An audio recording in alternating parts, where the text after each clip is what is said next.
Morning. It is Thursday morning. Here's my outfit for today. Just this orange top that I got from Target a few years ago. Wake up. Gotta put your shoes on.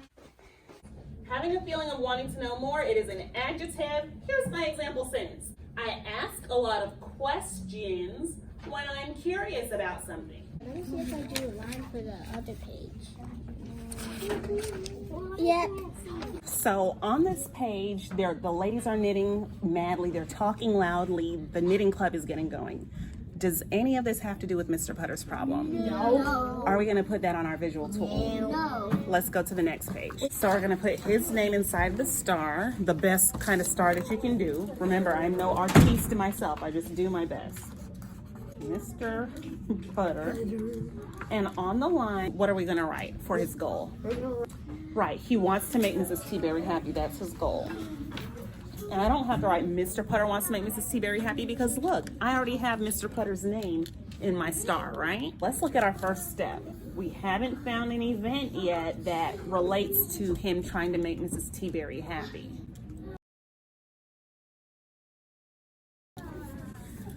All right, back to the text.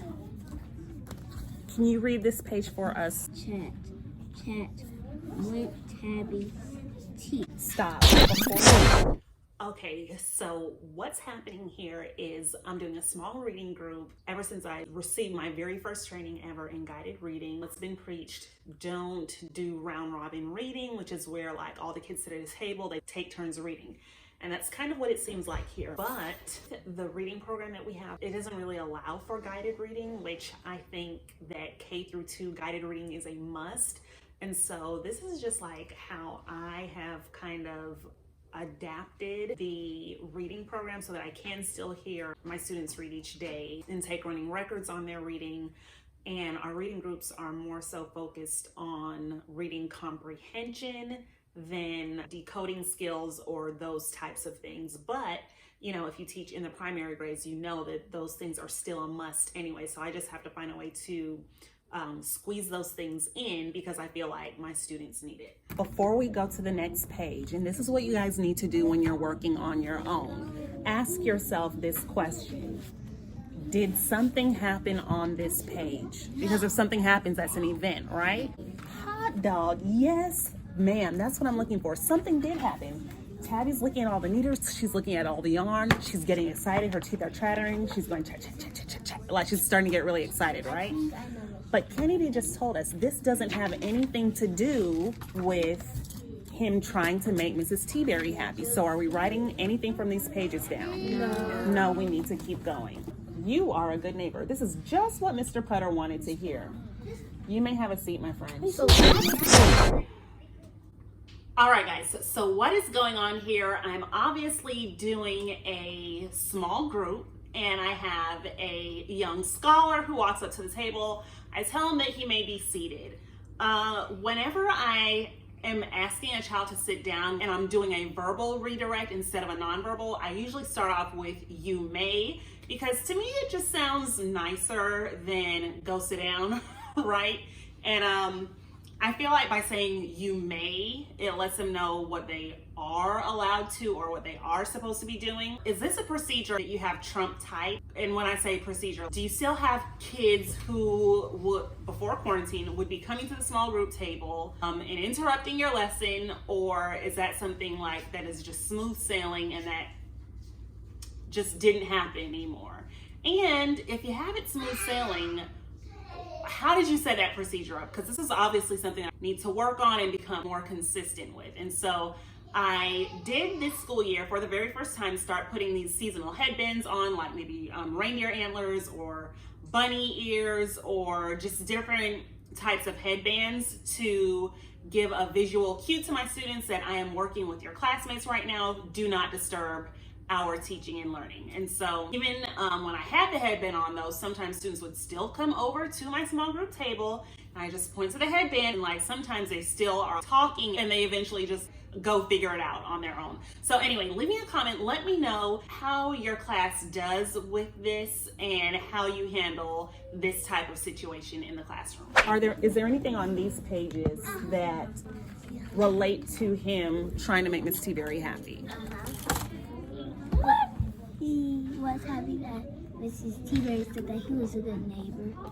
He was happy that she said that, but that's not something that actually happened. Like, we're looking for what are the things he's actually doing to make her happy. What you said is true, but that's not an event that he was happy. What's the event that happened? Sorry. Is that something he was doing because he wanted to be a good neighbor? Yeah. So should we put that on our visual tool? No. Yes. But there's no block. Is there a block to that? Yeah. No. Because they're trying to keep them. And that's the last page of the chapter. So how many events did we have for this visual tool? One. Only one. I need to meet now with the red group. Bring your specs log. Bring your book. Bring a pencil. Mirror words. Mirrors. A proper noun. A proper noun. Names a specific. Names a specific. Names a, boys and girls, the word is specific. It has SP at the beginning. Names a specific. Names a specific. It's a Person. person. Place. Place. Or thing.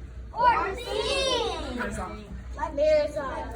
If I say a word that is a proper noun, I want you to do this. Proper noun. Proper noun. If it's just a common noun that doesn't need to be capitalized and it's not a specific person, place, or thing, you're just going to show me a C. Thank you for common noun. Yes. Okay. Remember, if it's a proper noun, you're going to do proper noun. Proper noun. If it's just a common noun, you're going to show me a C for common noun, okay? Pineview Elementary School. Pineview Elementary School. Proper noun. That's the name of a specific school, right? Yeah. Memorial Hospital. And you say proper noun. That's the name of a specific hospital. Cafeteria. Common Common noun. noun is not specific. Restaurant. Common noun. Pizza Hut. Proper noun. That's a proper. Okay, we're not saying specific. It is a specific restaurant, but we're doing proper noun. Okay. Celebration Church. Common noun. That's a proper noun that gets capitalized. Hey, class. Okay, so we had just watched a Brain Pop video on nouns, and just reflecting on this, some of the things I would have done differently is I would have had anchor charts already made, even though we used a Brain Pop video, or maybe gone back to certain points in the video where they were talking about proper nouns and common nouns and left that visual on the screen for students to see. What's on the screen now is just like a little message that says my computer is about to die. I also, if I could go back and do it differently, when I'm saying the different examples of proper and common nouns, would have had those, written on cards or on an anchor chart so that students could see a visual of whether it should be capitalized or not. I think that would have been helpful. All right, guys, so I'm on my planning period and I am dashing out to Burger King. I didn't get a chance to have lunch today. Like, I've brought my lunch every day this week. And today, the one day that I need to go get lunch, like, I have to stay and do lunch duty. And honestly, like, I should have really been better prepared because this week is my week for lunch duty. We were having an issue where, like, sometimes the person who does lunch duty would be like double booked or wouldn't be there or whatever. Not because like they're just shirking their responsibilities, but just, things happen or whatever. And so there would like only be one person in the cafeteria instead of two. And so we came up with a system where now like we'll do a rotating schedule, 1 week on, 2 weeks off for our K through 2 teachers. So like every 3 weeks you'll have lunch duty for a whole week if the lunch person doesn't come for that day. So today one of the lunch people was out, and so I had to cover lunch and I didn't have anything to eat, and so I'm really hungry right now. And so here we are at Burger King. So I'm gonna get this, run back to school. We have a Black History program today at 12:45. The time now is 11:56, and I need to get some work done. Homework packets always go out on Fridays. My homework packet is not ready yet. There's always a newsletter on top of the homework packet. Haven't begun that yet. And so I have got some work to do. Thank you to the right hand. How may I help you? Hi, can I have a Whopper Junior meal with no mayo and no onions? And what's your drink? A Sprite. We're out of Sprite. I'll just do no drink. That's fine. So you just want the fries and the sandwich? Yes. All right. Okay. And look, one of these days I'm gonna get my window fixed so that I can roll up and down. But in the meantime, before I decide that I actually want to spend the $400 that it's gonna cost to fix my window, we're just gonna open this here door, okay?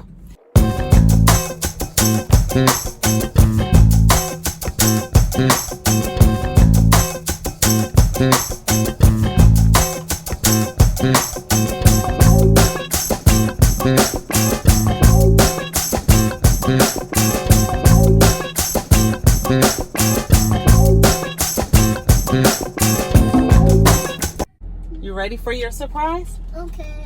Here it is. My surprise. Do you love candy cane peppermint? Yeah. Yes, ma'am. Yes, ma'am. Here you go, my boy. Mom. What do you say? Thank you. You're very welcome. We're finally on our way home. I'm really looking forward to going home today because this morning I felt like I was killing it. I got up extra early. I got myself ready. I got Ian ready on my own. If you see my morning routine, which I'll link up above, then you'll know that my husband is the one who always gets Ian ready in the morning.